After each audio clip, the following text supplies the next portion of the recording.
Welcome to Ecuador. Ecuador is one of the most biodiverse countries on Earth. There are over 4,000 species of orchids that are known to come from Ecuador. Many taxonomists and scientists believe there are yet many thousands more that have yet to be discovered and yet to be described. As you can see over my left shoulder is some of the wonderful and spectacular jungles, forests, and habitats that exist in Ecuador today. These jungles contain many thousands of species of orchids, tropical plants, different types of mosses, and flowering fruits, trees, and shrubs.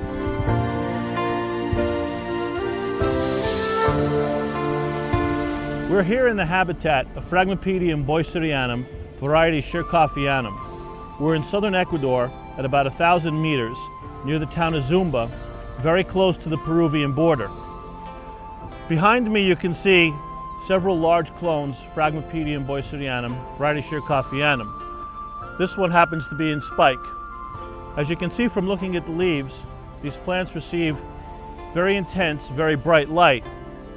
They do receive some protection from the ferns and the grasses around them, but for the most part, these plants receive high light levels on a daily basis. The area that they're growing in is very high humidity. This area receives a tremendous amount of rainfall. These plants are growing in very sandy soil.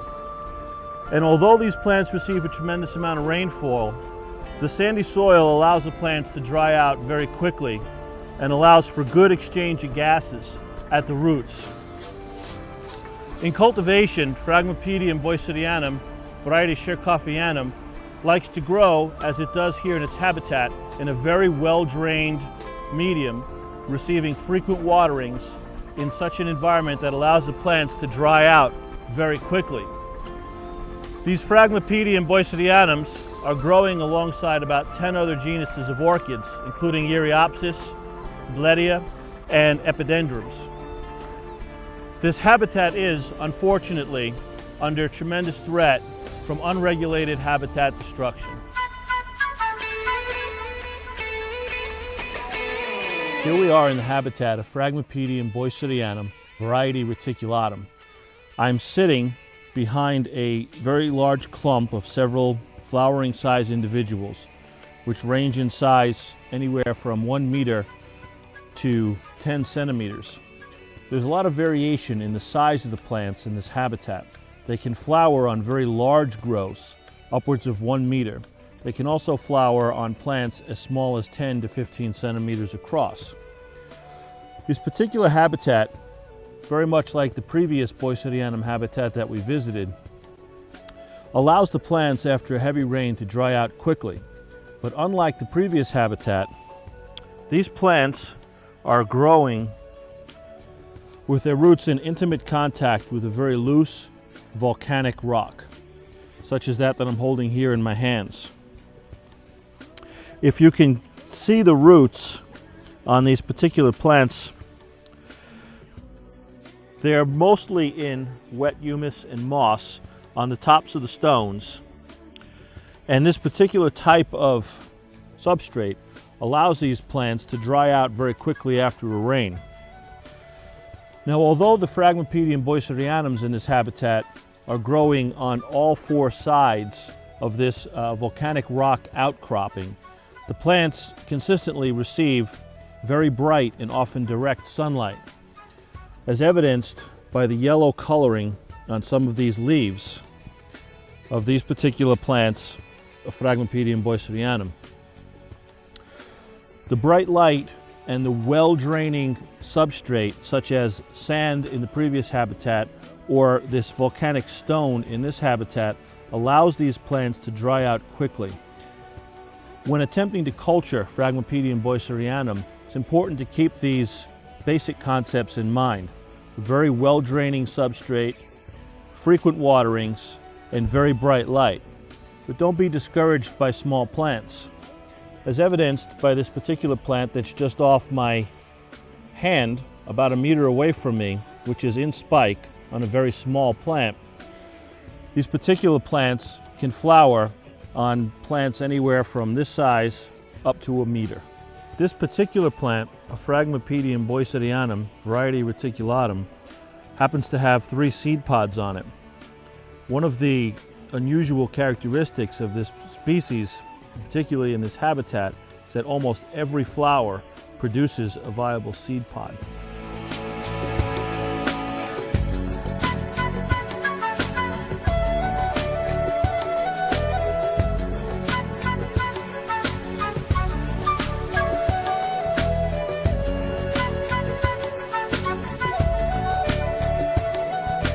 We're just outside the town of Mendez, standing in front of this beautiful plant, a Phragmipedium boycerianum.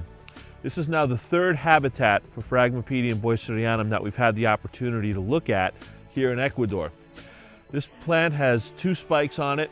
Flowers are fully open. This is the first flowers to open on this particular spike. This spike here, we're on the 4th flower, and consistent with the previous population of Phragmipedium boycerianum, variety reticulatum, we can see that the previous 3 flowers all bear fruit. We're facing due east. As you can see, this plant is growing in full sun. It's about 7 o'clock in the morning, and these plants all along this roadside are not receiving any protection from the sun. As in the previous sites for Phragmipedium boycerianum, we see some general leaf litter around the bases of the plants. However, this particular population is growing in moss. So we've now had the opportunity to see 3 distinct examples of Phragmipedium boycerianum habitats and how these species are growing. One in sand, the other in volcanic rock, this one on a granite cliff surface covered in moss. This particular habitat contains very high humidity, very bright light, and because of the nature of the granite cliff surface, as opposed to a flat surface, once again we see that the roots and the plants of boycerianum can dry out very quickly after it rains. This is again key with boycerianum in keeping the plants healthy when trying to cultivate them. This habitat also has some species of habenaria in it.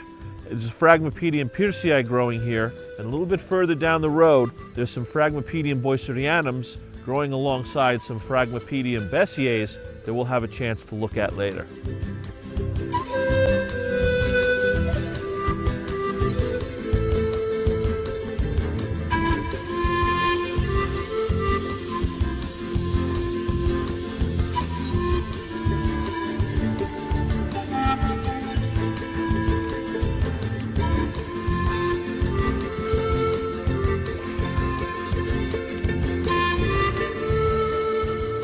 This particular habitat of Phragmipedium bessiae is relatively new.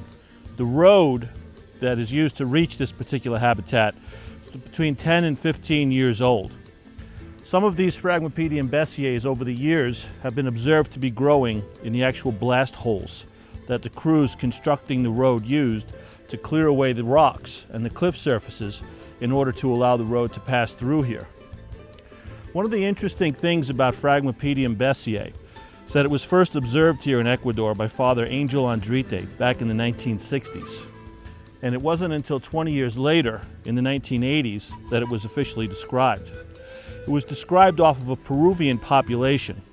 And now we now know that this Peruvian population, more than likely, was the extreme southern end of the range of Phragmipedium bessiae.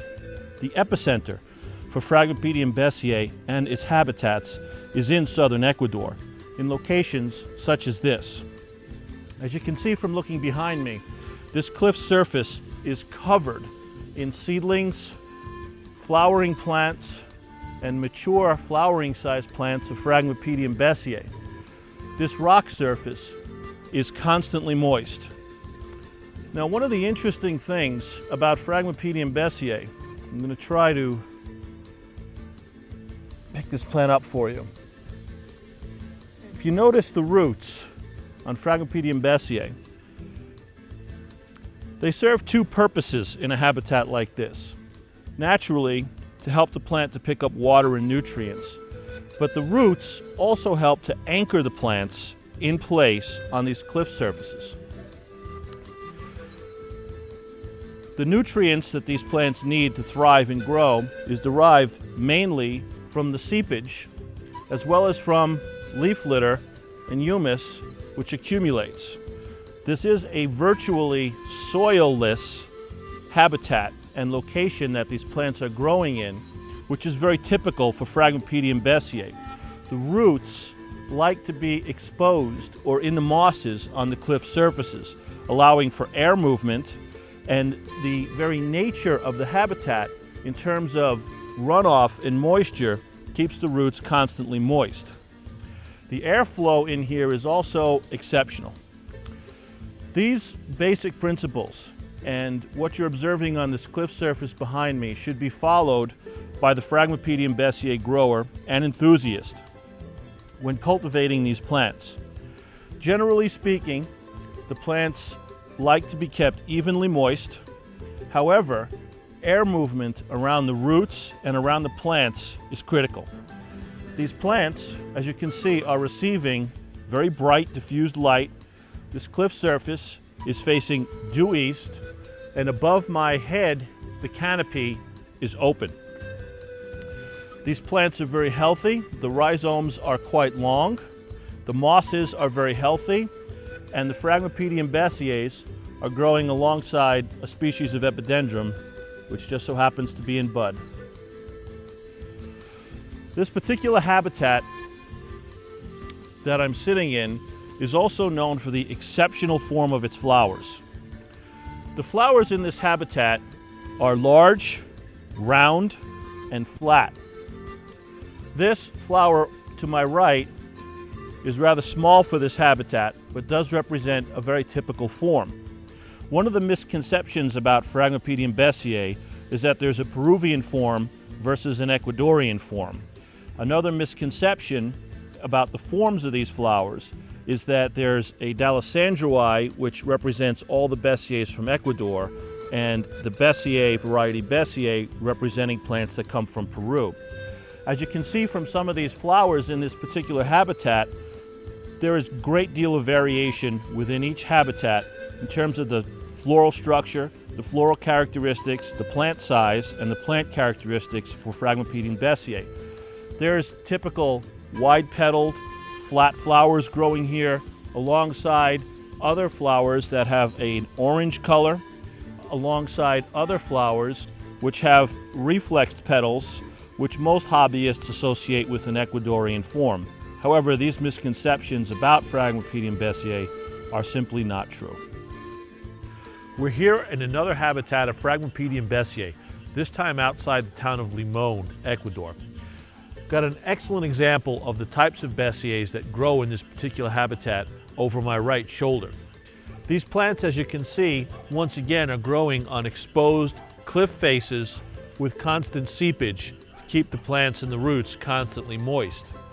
However, these plants and these flowers are smaller than the typical varieties that we've been seeing and the typical varieties found here in Ecuador. This is because this particular population is at 1,000 meters as opposed to the 1,500 to 2,000 meters where we have previously been seeing Phragmipedium bessiaes. This habitat is warmer and just a little bit lower than all the other previous habitats. Another unique thing about this habitat is that these Phragmipedium bessiaes are only known to have occurred here as recently as 5 years ago. This tells you about the adaptability and the ability of Phragmipedium bessiae to move its seeds throughout the valleys of central Ecuador, and once again demonstrates that the epicenter for this spectacular and beautiful slipper orchid lays here in southern Ecuador.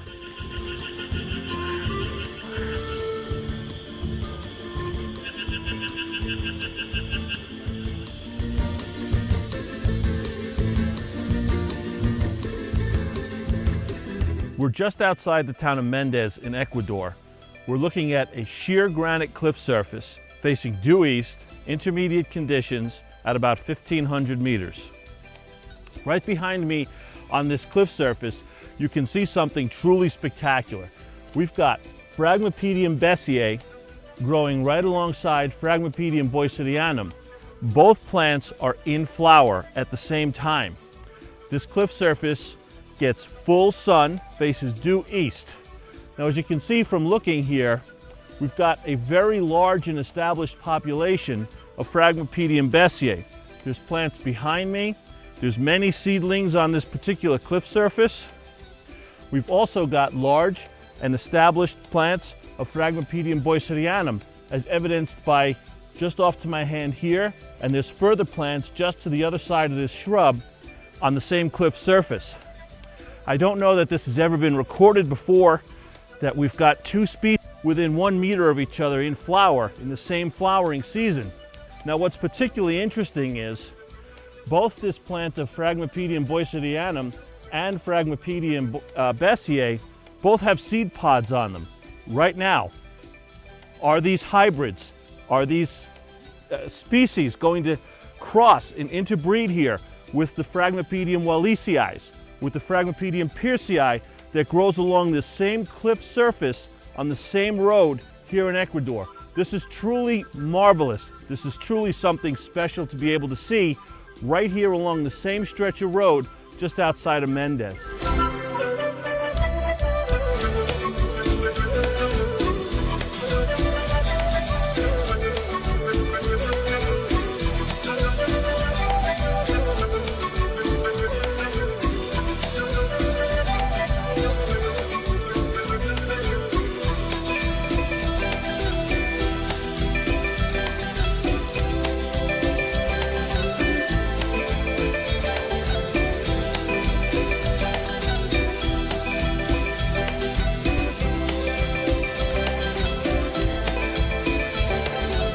On the same east-facing granite cliff face that we found 4 different species of Phragmipediums, we also get to see a spectacular Stanhopea. This is Stanhopea conata.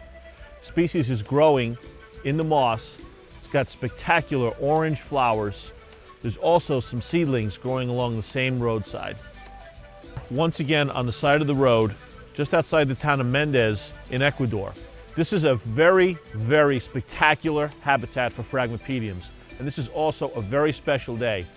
We're once again looking at a granite cliff face that's facing due east. As you can see, the sun is hitting this cliff face directly with very little protection from trees, ferns, and other plants. What we have here is Phragmipedium wallisii in flower. The habitat is intermediate in nature, very high in humidity, and yet we have got a Phragmipedium wallisii in flower in March. The normal flowering season for this species is October. This is very special. We are literally less than 1 kilometer away from flowering Phragmipedium boycerianums, and we are also less than 20 meters away from flowering Phragmipedium bessiae, which we're going to see very shortly. As you can see, this particular species likes the exposed sun. It's in a well-drained area, getting full, direct sunlight.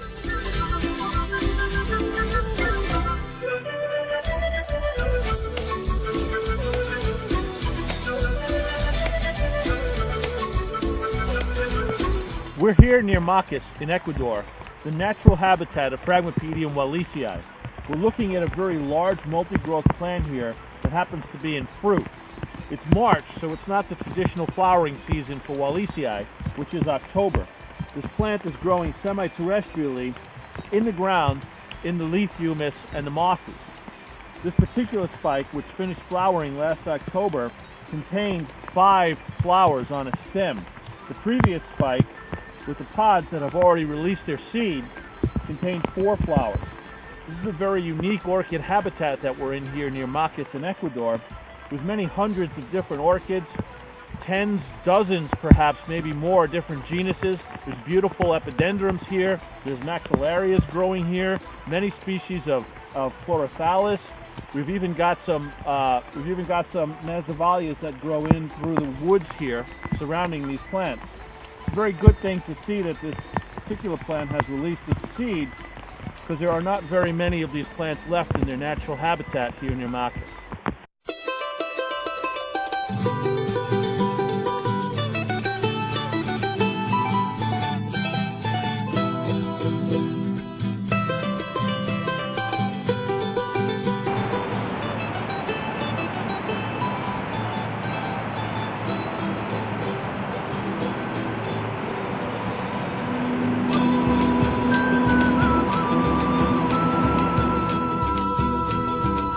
We're here on the slopes of Mount Tungurahua in central Ecuador.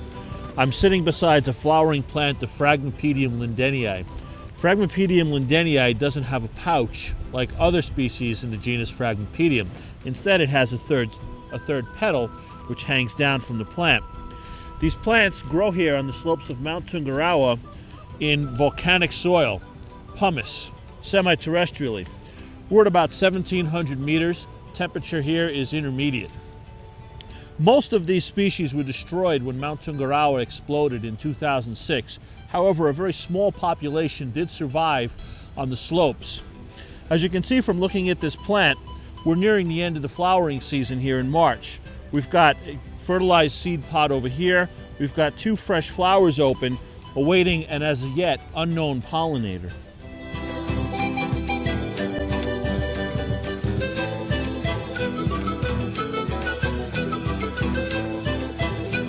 We're here in Imbabura province in Ecuador. We're in the habitat of Phragmipedium lindenii. As you can tell from looking at this particular habitat of Phragmipedium lindenii, it is a completely different habitat than the one we previously saw on the slopes of Mount Tungurahua. These plants are growing amongst the shrubs and among the grasses and amongst other orchids here at 1,500 meters in Imbabura province. This particular population of lindenii has unusually dark petals to their flowers. This population is very healthy. There's many seedlings and many plants that can be found here on the roadside in Imbabura.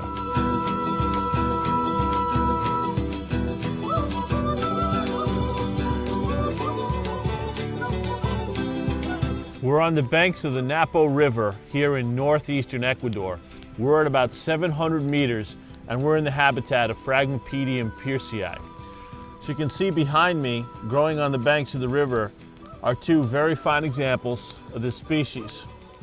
Phragmipedium piercii is a very common flower throughout Ecuador. It grows along most of the rivers, including the Napo River and most of its tributaries.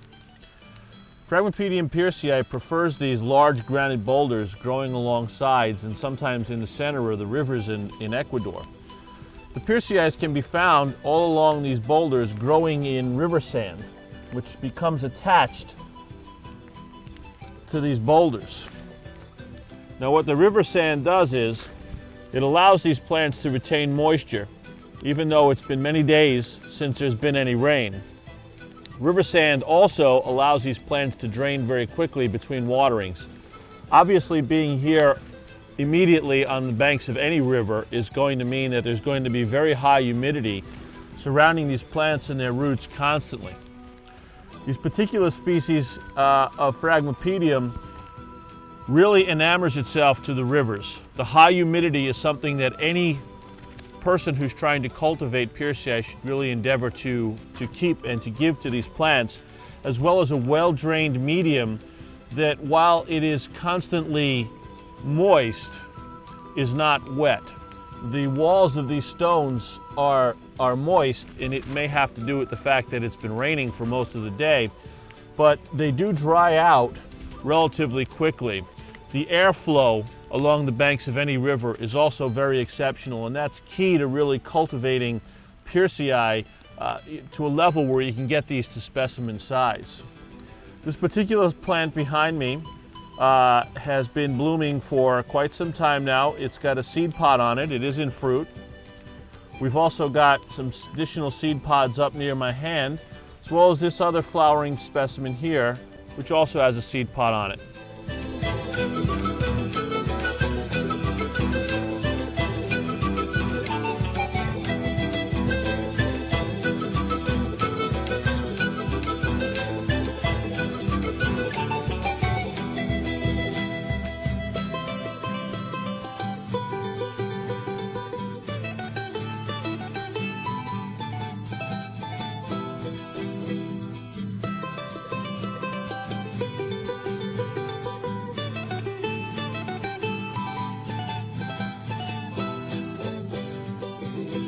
We're here in the natural habitat of Phragmipedium fishery. We're in the province of Carchi in Ecuador. We're between 700 and 1,000 meters.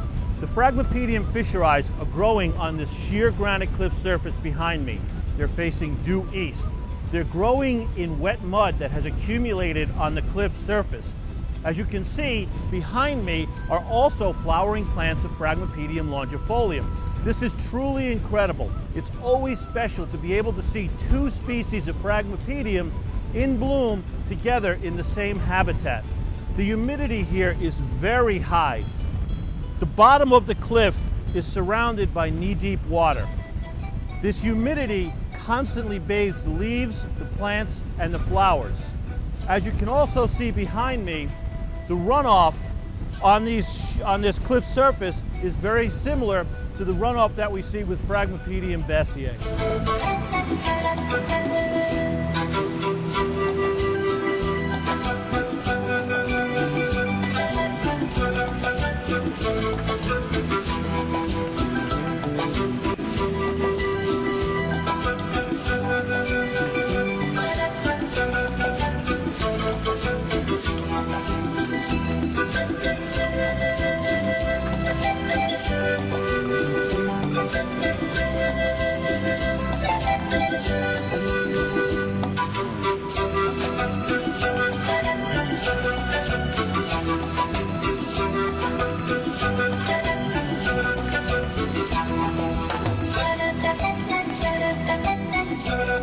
We're here in the habitat for Phragmipedium longifolium. We're in the province of Esmeralda in Ecuador. We're at about 700 meters. This should be considered a warm to intermediate habitat. Behind me on this sheer granite cliff surface are many plants of Phragmipedium longifolium. Just above me and behind me are several very large flowering sized plants of Phragmipedium longifolium. This particular population also has very small seedlings growing in it, indicating that this population is healthy, it's reproducing. And as you can see behind me, this granite cliff surface is constantly wet. One of the unique features of Phragmipedium longifolium is that these plants like to grow in wet mud. This is not sand. As you can see, this is not anything that's going to drain rather quickly, but it is actual solid, drenching wet mud. Despite having visited this particular population several times over the last 10 years, this particular cliff surface never dries out. These plants grow in saturated, wet mud facing east here, although this particular population is growing in relatively low light. One of the distinguishing features of Phragmipedium longifolium, as opposed to Phragmipedium hirtzii, is the hair, or the little mustache, that these plants have on their staminode. The key to cultivating Phragmipedium longifolium is really to try to replicate these conditions, as opposed to having a very open, well-drained, quickly drying medium in a pots for longifolium. Try something with perhaps a handful of potting soil in it to allow these plants the access to a rich soil where their roots remain constantly moist, as opposed to some of the other Phragmipediums where the draining and the frequently watering of those plants is much preferred by them.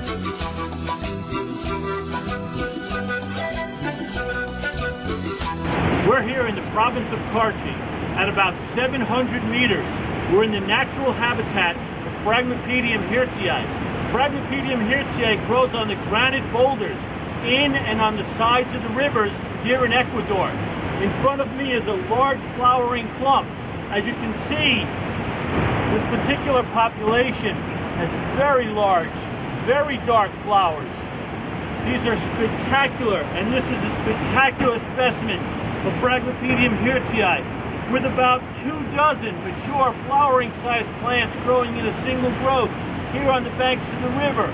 These plants like to grow in the mud that accumulates on these granite boulders in and next to the river. Phragmipedium hirtzii does not like to grow up in the jungles. It doesn't grow on the branches of trees, nor does it seem to like to escape the banks of the rivers here in Ecuador very much. It enjoys a very specific location facing the river on these boulders and on these large granite surfaces facing the rivers here in Ecuador. The humidity here is high. This is considered a warm to intermediate type of environment. The humidity here is kept constant regardless of the season, whether it's raining or dry, by the constant flow of water by. This is a spectacular habitat, one that ought to be preserved. We're here in the province of Esmeralda in northern Ecuador. This is the natural habitat for Phragmipedium equinoctiale. Although Phragmipedium is a different genus than Phragmipedium, Phragmipedium are still slipper orchids. These plants range in size from 2 meters all the way up to 5 meters tall. They grow terrestrially in iron-rich mud. They can reach anywhere from 2 meters all the way up to 5 meters. We're at 700 meters, and this is considered very warm.